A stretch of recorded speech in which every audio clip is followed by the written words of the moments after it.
All right, welcome back, everyone, for another deep dive. Today, we're going to be looking at this question of, can money buy happiness? Mm-hmm. And we're going to be looking at that through the lens of Okay. the book of Ecclesiastes, chapter 10. Very cool. And it's an interesting take that we've got for you all today because, Yeah. it's an ancient text, Right. but it really gets at some really like modern day anxieties that we have Yeah. about wealth Yeah. and power and finding meaning. That's right. So let's jump right in. Awesome. One of the most striking quotes Okay. right off the bat All right. is from Ecclesiastes 10.19. All right. It says, "A feast is made for laughter, wine makes life merry, and money is the answer for everything." Mm-hmm. Now, that sounds pretty straightforward, Yeah. but it comes from King Solomon. Oh, interesting. Now, this is a guy who had it all: He did. palaces, wealth, Thousands of wives. power, thousands of wives, as you said, you name it. So what do you make of that? Well, I think it speaks to the fact that even someone like Solomon, who had every material possession imaginable, ultimately found that it wasn't enough to bring true happiness. Right. It's like he had to go through all that Exactly. just to get to that point. Yeah, he lived it. He was the experiment. It was the experiment, exactly. And what he discovered was that material wealth, while it can provide some level of comfort and security, doesn't actually address the deeper longings of the human heart. Yeah. And the text seems to suggest that real happiness comes from these things Yeah. that money can't buy, like purpose Yeah. and But meaningful relationship. meaningful relationships. The sense of belonging. Absolutely. Yeah. So it's this really interesting juxtaposition of this guy who had everything, Right. but still He felt that void. felt that void. Yeah. Now, moving on Okay. to another point in Ecclesiastes 10.20, there's this warning against speaking ill of the wealthy. Yeah, it says, "Do not revile the king even in your thoughts, or curse the rich in your bedroom, because a bird in the sky may carry your words, and a winged creature may report what you say." What do you make of that? Well, it's certainly a chilling thought, isn't it? Yeah. I mean, it seems to suggest that there were real consequences for even thinking negative thoughts about those in power. Right, and it paints this picture Yeah. of a regime that is built on fear Right. and surveillance, right? Like Yeah. you can't even trust Yeah. your own thoughts. Right. Like Big Brother is always watching. Exactly, yeah. And it makes you wonder Yeah. how much of that is still relevant today. That's a good question. You know, we might not have literal birds carrying our words. Back to King. But, we do have things like, social media, Censorship. control of information. Control of information. Yeah. So it's almost like these themes are still present in a different form. They've just evolved. They've evolved, exactly.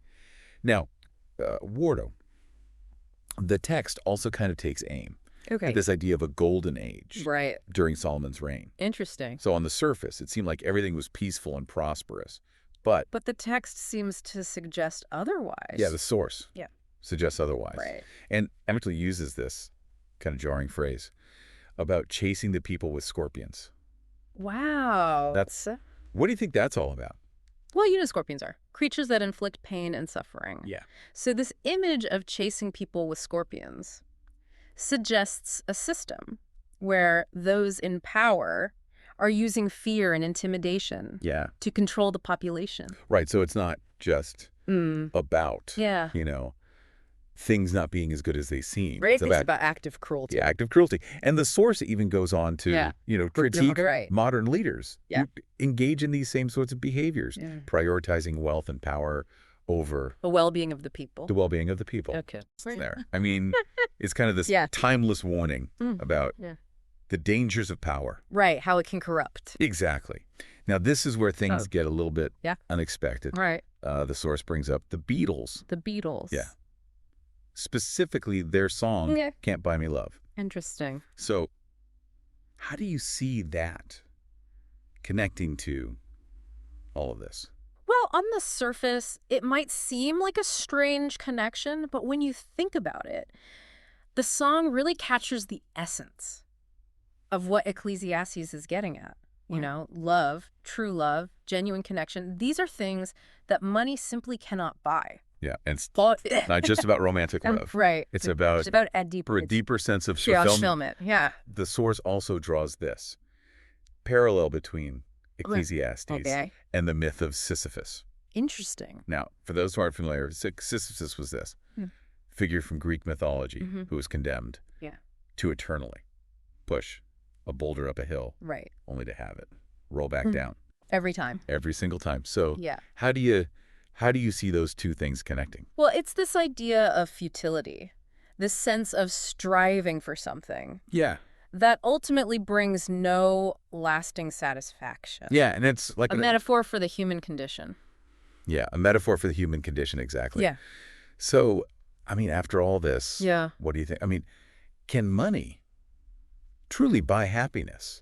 I think it's clear that money can solve a lot of problems. Sure. It can make life easier. Yeah. It can provide security and comfort. Absolutely. But when it comes to true happiness, that deep sense of fulfillment, Yeah. I think Ecclesiastes and even the Beatles are telling us Yeah. that it's just not enough. Right. So it's more about focusing on the things that money can't buy. Right. Things like, Love, with warmth, and connection. Yeah. And maybe that's the real takeaway here. That, we need to be careful not to get caught up Right. in this endless pursuit of material wealth. Yeah. And instead focus on what truly matters. What truly matters. So for all of you listening, what do you think?